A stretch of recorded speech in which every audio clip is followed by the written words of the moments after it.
Film की शुरुआत में डॉक्टर रॉबर्ट लेंग एक बर्बाद हो चुकी बेडी थी द टावर बिल्डिंग के अंदर दिखाई देते हैं। उनके शरीर पर खून लगा है।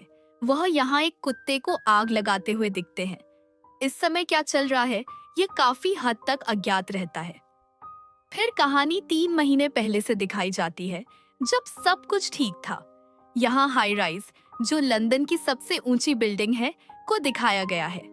यह टावर विशेष रूप से उन लोगों के लिए डिजाइन किया गया है जो आधुनिक जीवन शैली चाहते हैं।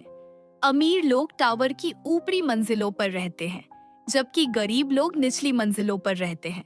यानी सबसे अमीर लोग 40वीं मंजिल पर और उनसे कम अमीर लोग 39वीं मंजिल पर, और इसी तरह घटते क्रम में हर कोई अपनी मंजिल पर रहता है।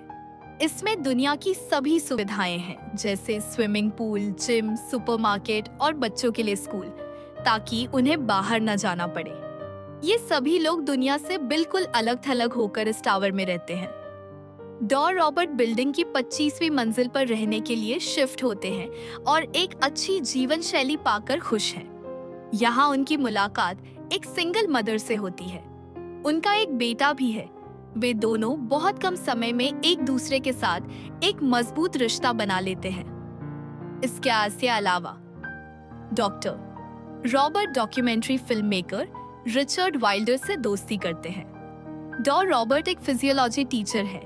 वह अपनी क्लास में एक इंसान का सिर काटकर पढ़ा रहे होते हैं जिसे देखकर उनका एक छात्र बेहोश हो जाता है। इस छात्र को ब्रेन स्कैन के लिए भेजा जाता है। ठीक अगले ही दिन डॉक्टर रॉबर्ट को 40वीं मंजिल पर, जहां सबसे अमीर लोग रहते हैं, एंथनी रॉयल से मिलने के लिए बुलाया जाता है। रॉयल ने ही इस टावर को डिजाइन किया है। उनकी पत्नी भी यहाँ दिखाई गई है जो किसी को ज्यादा महत्व नहीं देती है। रॉयल उन्हें कुछ दिनों बाद आयोजित की जा रही एक पार्टी में आने के लिए आमंत्रित करते हैं। पार्टी का दिन आता है और इस पार्टी की थीम 18वीं सदी की वेशभूषा पर आधारित है।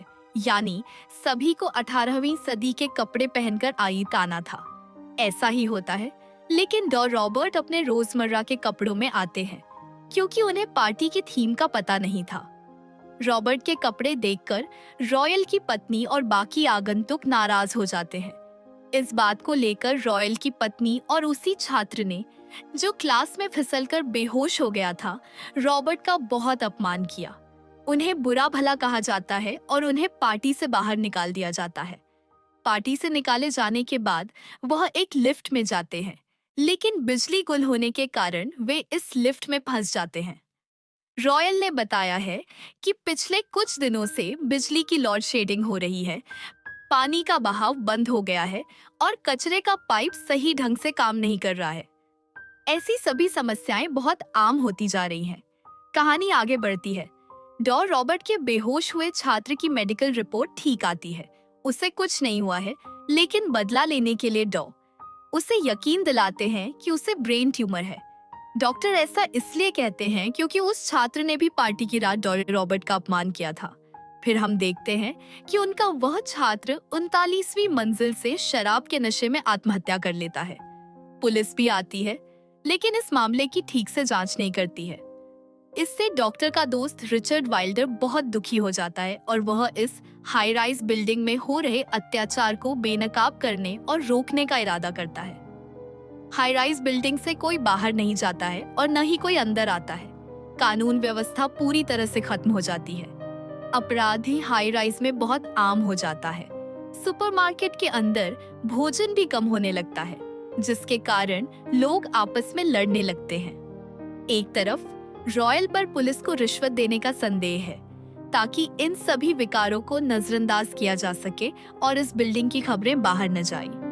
दूसरी ओर डॉक्टर रॉबर्ट को इस बात पर शर्म आती है कि उन्होंने अपने छात्र से कहा था कि उसे ब्रेन ट्यूमर है।